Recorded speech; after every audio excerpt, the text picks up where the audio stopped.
Servicio Sofía. Tratado sobre magia blanca. Por el maestro tibetano Dhval Khul. Alice A. Bailey. La gran invocación. Desde el punto de luz en la mente de Dios. Que afluya luz a las mentes de los hombres. Que la luz descienda a la tierra. Desde el punto de amor en el corazón de Dios. Que afluya amor a los corazones de los hombres. Que Cristo retorne a la tierra. Desde el centro donde la voluntad de Dios es conocida. Que el propósito guíe a las pequeñas voluntades de los hombres. El propósito que los maestros conocen y sirven. Desde el centro que llamamos la raza de los hombres. Que se realice el plan de amor y de luz. Y selle la puerta donde se halla el mal. Que la luz, el amor y el poder restablezcan el plan en la tierra. Esta invocación no es propiedad de ningún individuo o grupo en especial. Pertenece a toda la humanidad. Empleándola o estimulando a otros para que la reciten, no se favorece a ningún grupo ni organización determinada. La belleza y la fuerza de esta invocación reside en su sencillez y en que expresa ciertas verdades esenciales que todos los hombres aceptan innata y normalmente. La verdad de la existencia de una inteligencia básica a la que vagamente damos el nombre de Dios. La verdad de que detrás de las apariencias externas el amor es el poder motivador del universo. La verdad de que vino a la tierra una gran individualidad llamada el Cristo por los cristianos, que encarnó ese amor para que pudiéramos comprenderlo. La verdad de que el amor y la inteligencia son consecuencia de la voluntad de Dios, y finalmente de que el plan divino solo puede desarrollarse a través de la humanidad misma. Alice A. Bailey. Todas las actividades de la Unidad de Servicio Sofía son sin fines de lucro. Su objetivo es difundir la lectura a través de videograbaciones. Conaculta. Dirección General Jurídica. No. De oficio de GJ/1232/05. CRA 070/2005. 2 de junio de 2005. El segundo punto que quisiera abordar es que todo este trabajo profundamente esotérico debe hacerse únicamente bajo la dirección de un experto instructor. Se le repite al aspirante que cuando el alumno está preparado, el maestro aparece. Entonces se sienta cómodamente y espera, o se concentra para llamar la atención de algún maestro, porque cree que ya está preparado o es bastante bueno. Lógicamente, de vez en cuando, se aplica un pinchazo espiritual, y esporádicamente se ocupa del trabajo de la disciplina y la purificación. Pero el esfuerzo constante, prolongado y sin desviarse, por parte del aspirante, es muy raro. Es realmente verdad que en el momento oportuno el maestro aparece, pero ese momento oportuno depende de ciertas condiciones autoinducidas. Cuando el proceso de purificación se convierte en un hábito de toda la vida, cuando el aspirante puede, a voluntad, concentrar su conciencia en la cabeza, cuando la luz en la cabeza resplandece y los centros están activos, entonces el maestro se hará cargo del hombro. Mientras tanto él puede visualizar al maestro o ver su forma mental, u obtener mucho beneficio y verdadera inspiración al establecer contacto con la realidad reflejada, que no es el maestro ni indica la etapa del discipulado aceptado. Por medio de la luz del alma, puede conocerse el alma. Por lo tanto, busca la luz de tu propia alma y conoce a esa alma como tu director.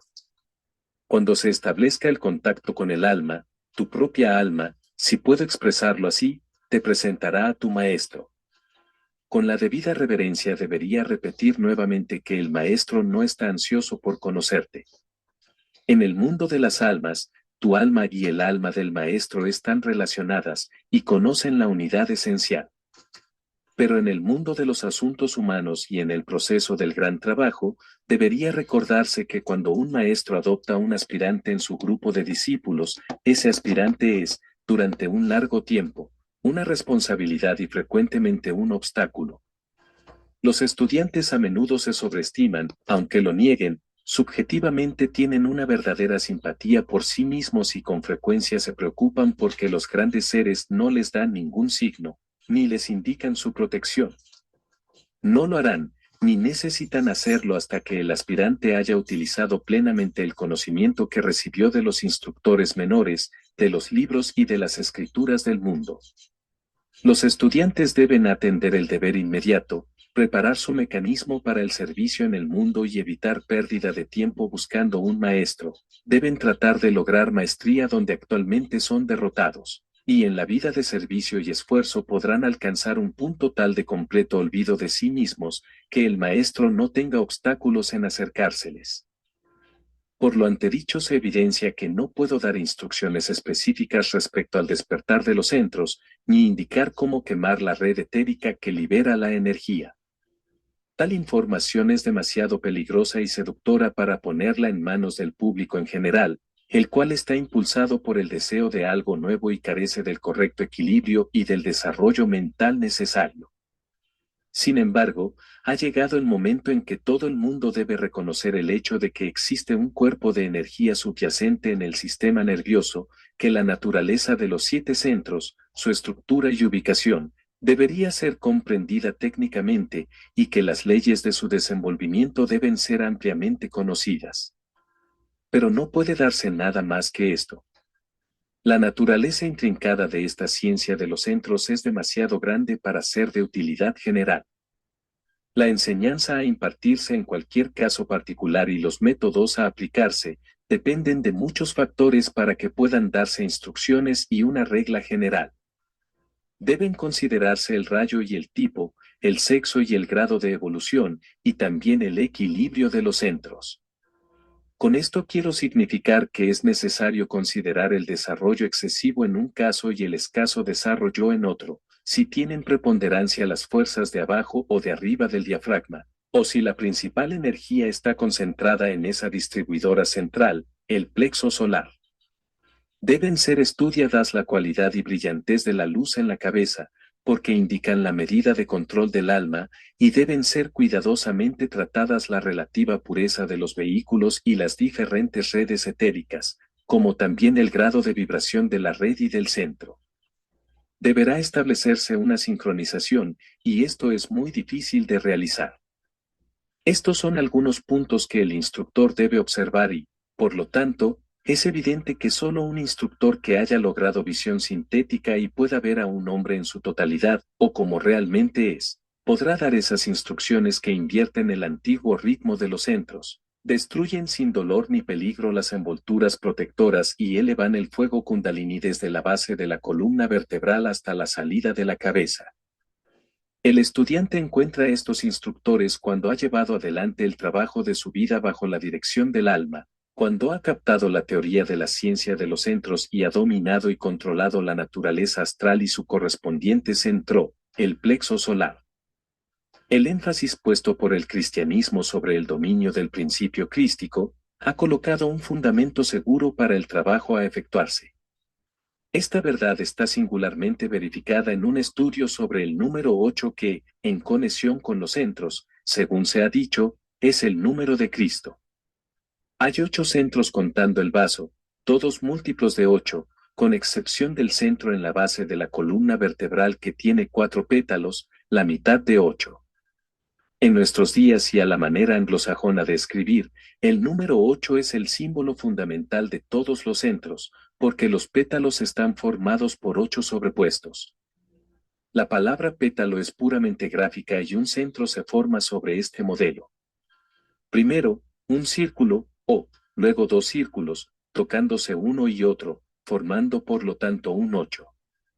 Después, a medida que aumentan los pétalos, es simplemente un crecimiento de dobles círculos, sobrepuestos, uno sobre otro, en ángulos diferentes, hasta llegar al loto de los 1000 pétalos en la cabeza. En último análisis, estos centros son dobles en su función.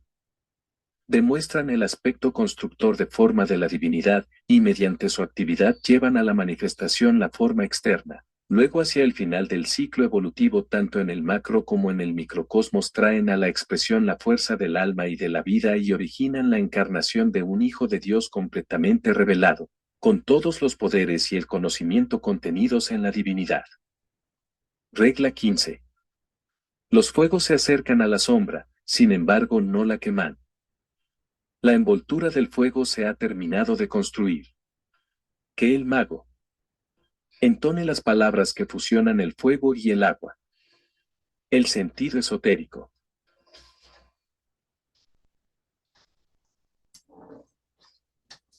Vamos ahora a considerar la última regla de la magia. A medida que pensamos retrospectivamente sobre esta larga serie de instrucciones, se destacan con claridad excepcional ciertas líneas fundamentales de enseñanza, colocando en segundo término las de menor importancia. Los estudiantes deben recordar que al leer cualquier libro de texto, y este es considerado como tal, debería adoptarse un procedimiento definido. El estudiante debe leer primero todo el libro, a fin de captar sus puntos más importantes, sus principales líneas de enseñanza y las 3 o 4 proposiciones sobre las cuales está fundada toda su estructura. Habiéndolas captado, puede entonces comenzar a considerar y aislar esos puntos secundarios que sirven para dilucidar y esclarecer los puntos esenciales. Después de eso, puede ocuparse de los detalles. Por lo tanto, los estudiantes hallarán de interés repasar estas instrucciones y entresacar de ellas los puntos principales. Luego pueden recopilar las enseñanzas secundarias y ubicar finalmente los detalles bajo los distintos encabezamientos. Esto, una vez terminado, constituye una sinopsis del libro y fija en la memoria del estudiante el conocimiento que contiene.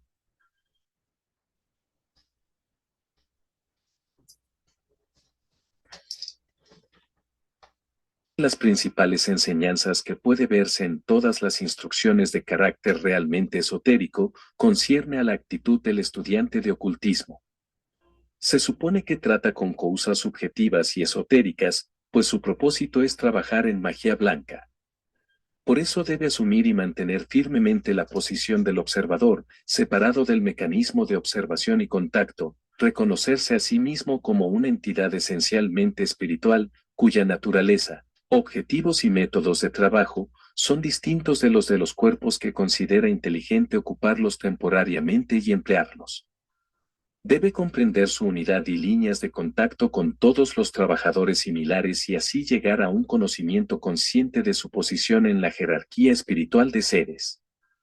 Se ha difundido tanta información errónea y se ha puesto tan poco énfasis inteligente sobre el estado y la posición de lo que se denomina la jerarquía de almas, que los discípulos sensatos y equilibrados tratan ahora de dirigir sus pensamientos en otras direcciones y eliminar en lo posible todo pensamiento referente a grados y esferas de actividad. Posiblemente, en esta oscilación del péndulo, se tienda a ir demasiado lejos en la dirección opuesta y a no tener en cuenta estas etapas de actividades. Sin embargo, no me interpreten mal, no sugiero que se intente ubicar a las personas, decidiendo dónde se hallan en la escala de evolución. Esto se ha hecho insensatamente en el pasado, para desprestigio del tema, a tal extremo, que en la mente del público este tópico está desacreditado. Si estas etapas son consideradas sensatamente por lo que son estados de expansión de conciencia y grados de responsabilidad, entonces el peligro de reacciones personales hacia los términos discípulo aceptado, iniciado, adepto, maestro, sería insignificante y se evitarían muchas dificultades. Hay que recordar siempre que el estado individual debe mantenerse estrictamente para sí mismo, y el punto de evolución, que verdaderamente puede reconocerse como más avanzado que el de la persona común, será demostrado mediante una vida de servicio activo y altruista y por la manifestación de una visión iluminada que está por encima de la idea racial.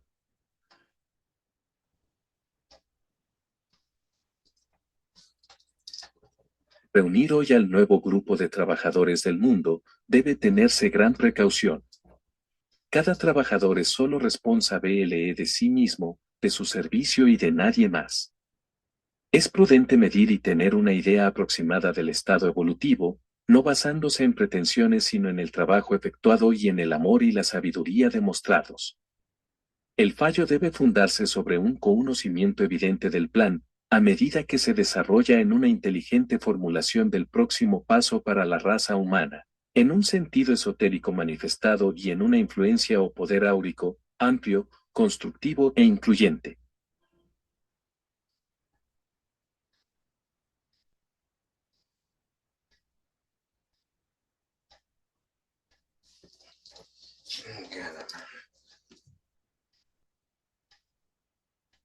Me pide que defina más claramente lo que quiero significar por sentido esotérico.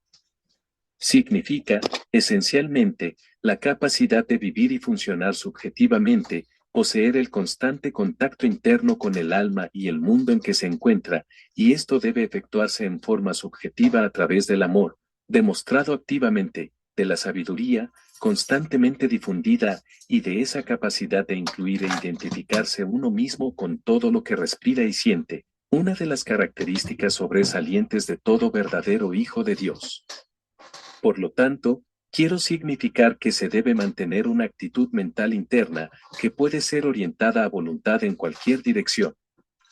Gobernar y controlar la sensibilidad emocional, no solo del discípulo, sino también la de aquellos con quienes entra en contacto. Por la fuerza de su pensamiento silencioso puede llevar luz y paz a todo. Por medio de ese poder mental puede sintonizarse con los pensamientos del mundo y el reino de las ideas, puede discriminar y elegir esos elementos y conceptos mentales que le permitirán, como trabajador del plan, ejercer en su medio influencia y revestir los nuevos ideales con esa materia mental que facilitará el reconocimiento de esos ideales en el mundo común del pensamiento y del diario vivir. Esta actitud mental capacitará al discípulo para orientarse hacia el mundo de las almas y, desde ese lugar de elevada inspiración y de luz, descubrir a sus colaboradores, ponerse en comunicación con ellos y colaborar unidos en el desarrollo de las divinas intenciones. Poseer este sentido esotérico es la principal necesidad de los aspirantes en esta época de la historia mundial. Hasta que lo capten en alguna medida y utilicen, nunca podrán formar parte del nuevo grupo, ni trabajar como magos blancos, y estas instrucciones continuarán siendo teóricas y principalmente intelectuales, en lugar de ser prácticas y efectivas. Para cultivar este sentido esotérico interno es necesario, en las primeras etapas de desarrollo, una continua meditación, pero a medida que pasa el tiempo y el hombre crece espiritualmente, dará lugar forzosamente a una orientación espiritual constante y entonces la meditación diaria, como la comprendemos ahora, no será ya necesaria. El desapego del hombre por las formas que utiliza será tan completo, que vivirá siempre en el sitial del observador, y desde ese punto y actitud dirigirá las actividades de la mente, de las emociones y de las energías, que harán posible y útil la expresión física. La primera etapa de este desarrollo y cultivo del sentido esotérico consiste en mantener una actitud de constante y desapegada observación.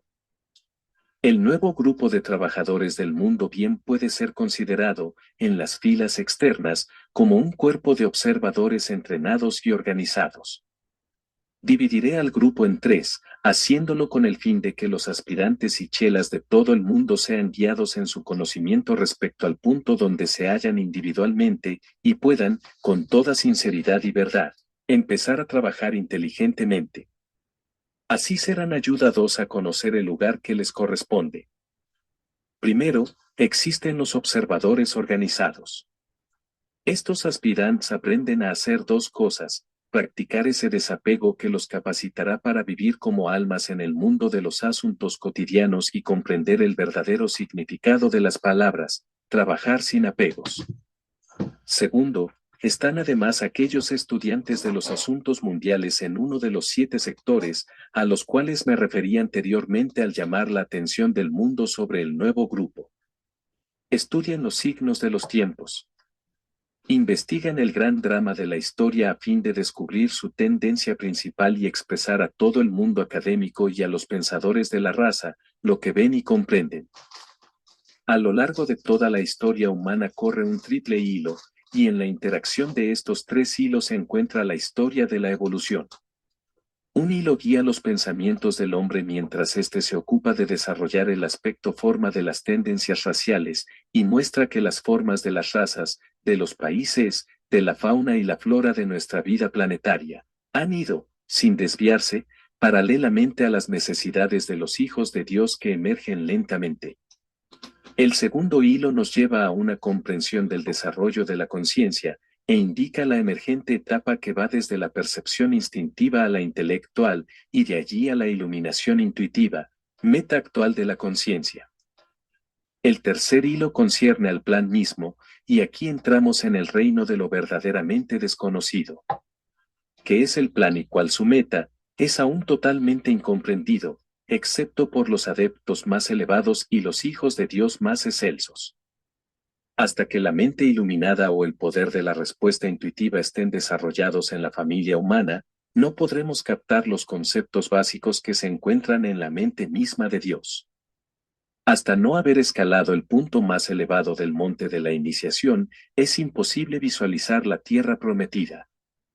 Hasta no superar las necesarias limitaciones, de los tres mundos y que el hombre pueda actuar libremente como alma en el reino espiritual, lo que subyace detrás de ese reino debe permanecer oculto para el hombre, en la misma forma en que el estado de percepción del ser humano permanece como un libro cerrado para el animal.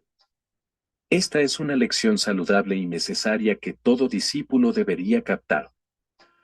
Pero los observadores de las temporadas y estaciones pueden hacer rápidos progresos en el desarrollo intuitivo si perseveran en su meditación, entrenan su intelecto y se esfuerzan siempre por pensar en términos universales.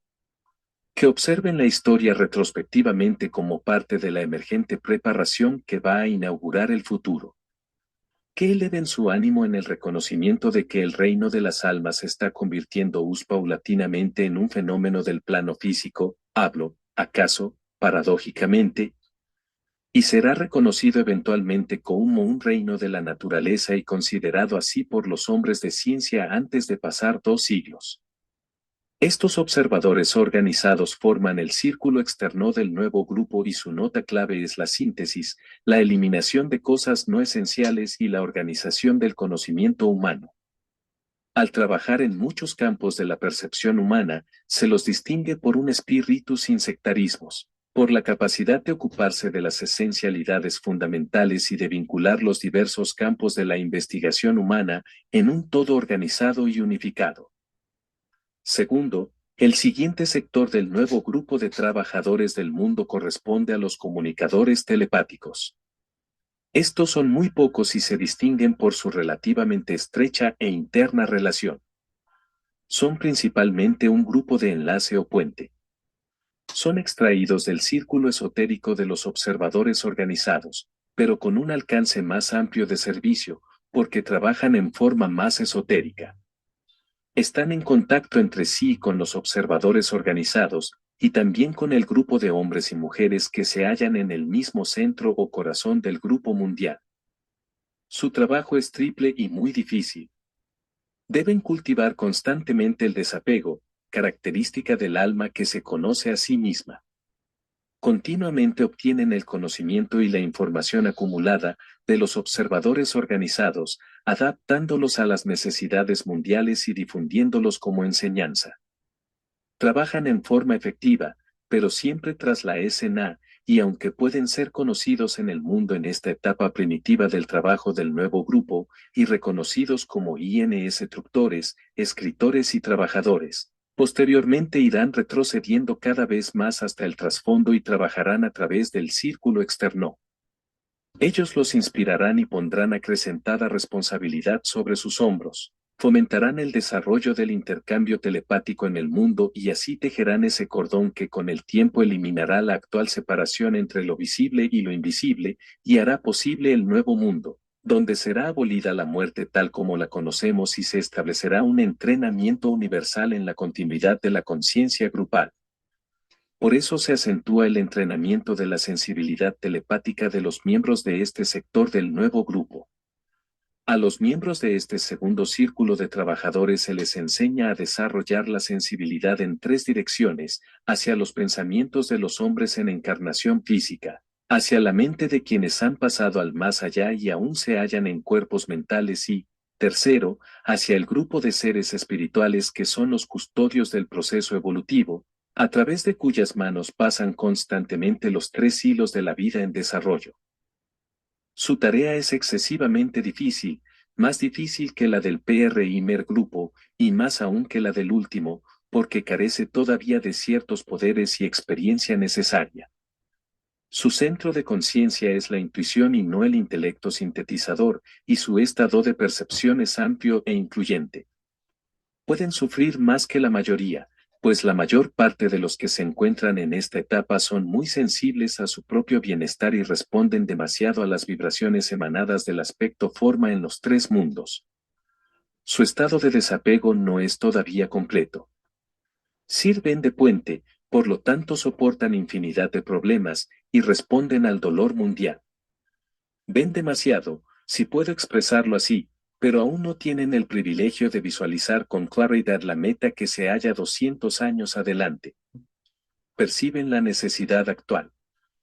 Responden a la nueva corriente de fuerza espiritual que está afluyendo. Llevan el peso de la humanidad sobre sus hombros, y como están coordinados en cierta medida, viven simultáneamente en los tres mundos, aunque pocos pueden hacerlo. Perciben la urgencia de la oportunidad presente y también la apatía de la mayoría, y por esas razones trabajan bajo una enorme presión. Tercero, el grupo más interno de todos está constituido por los miembros de la jerarquía misma. No importa que estas almas liberadas sean reconocidas como hermanos mayores de la raza, maestros de sabiduría, la nube de testigos, el Cristo y su iglesia, como superhombres, o bajo cualquier calificativo impuesto por las tendencias heredadas o la tradición de la humanidad. A ellos no les interesa. Las disputas mezquinas respecto a su personalidad, nombres y estado, no tienen ninguna importancia. Pero constituyen las fuerzas inteligentes del planeta, expresan, debido a su expansión de conciencia, la mente de Dios, encarnan el principio inteligente, inmutable e inalterable, y a través de ellos fluye la energía denominada voluntad de Dios, a falta de mejor comprensión. Saben mucho más del plan que los dos círculos externos del nuevo grupo de trabajadores del mundo, porque ven con claridad el próximo paso que guiará a la raza hacia la evolución planetaria durante los próximos 200 años. No se detienen en especulaciones ociosas respecto a la meta final, al término de una era mundial. Quizás esto les sorprenda, en vista de las numerosas especulaciones de los no iniciados. Pero es así. Saben que hay un momento oportuno para todas las cosas, y mirando adelante y comprendiendo intuitivamente la meta de todos los reinos, en el futuro inmediato, todo su esfuerzo unido se haya abocado a un fin, el cultivo de la respuesta telepática intuitiva de los comunicadores, que son su punto de enlace con el mundo físico. Estos últimos a su vez tratan de emplear a los observadores. Los conocedores, comunicadores y observadores, que trabajan todos en estrecha unidad, a menudo sin darse cuenta, responden plenamente, según su grado, al impulso de la mente y voluntad de Logos, la deidad solar. Más allá de este triple grupo se hallan los tronos, principados y poderes, de los cuales no es necesario ocuparnos. Al otro lado está la humanidad destrozada por los desastres de la pasada guerra mundial, perpleja por la presión social, religiosa y económica actuales, que responde y es sensible a las influencias y energías que fluyen de la nueva corriente de la era acuariana, al no poder comprenderla ni explicarla, solo es consciente del anhelo de libertad de expresión y de una condición física similar, aferrándose a cualquier oportunidad para adquirir conocimiento y proveer así un campo fértil donde este nuevo grupo pueda trabajar. Hemos visto que el objetivo de todo entrenamiento interno es desarrollar el sentido esotérico y desenvolver esa percepción sensible interna que capacitará al hombre para actuar, no solo como un hijo de Dios en encarnación física, sino como quien posee esa continuidad de conciencia que permite estar al mismo tiempo despierto internamente y activo externamente. Esto se logra mediante el desarrollo del poder que lo lleva a ser un observador entrenado. Recomiendo estas palabras a todos los aspirantes. La persistencia en la correcta observación produce el desapego de la forma y el consiguiente poder para utilizarla a voluntad con el fin de acrecentar los planes jerárquicos y su consiguiente utilidad para la humanidad. Cuando se ha logrado en cierta medida este poder de observación, tenemos entonces al aspirante unido al grupo intermedio de comunicadores entrenados que se encuentra entre los ya mencionados, los grupos exotéricos y el grupo de trabajadores espirituales en el plano subjetivo, interpretándose mutuamente. Es bueno recordar que también los miembros de la jerarquía se benefician con las opiniones y consejos de esos discípulos interesados a los cuales se les puede confiar la interpretación y el reconocimiento correctos de la necesidad del momento. Cuando un hombre ha alcanzado esta etapa se halla en contacto consciente con el plan, entonces comienza el verdadero trabajo mágico. Hombres y mujeres, que empiezan a vivir como almas, se encargan del trabajo mágico de la nueva era, e inaugurarán los cambios y la reconstrucción que causarán la manifestación del nuevo cielo y la nueva tierra, y de ello son testimonio elocuente las escrituras del mundo. Pueden entonces trabajar con fuerzas en la materia etérica, produciendo esas creaciones y organizaciones en el plano físico que encarnarán más adecuadamente la vida de Dios en la era acuariana que está ahora entrando. La regla se refiere a esta etapa. Estas palabras marcan la consumación del trabajo mágico, y son las mismas para el trabajo mágico de un lobo solar, de un logos planetario, de un alma encarnada o un ser humano avanzado, que aprendió a trabajar como un mago blanco bajo el plan de la Gran Logia Blanca.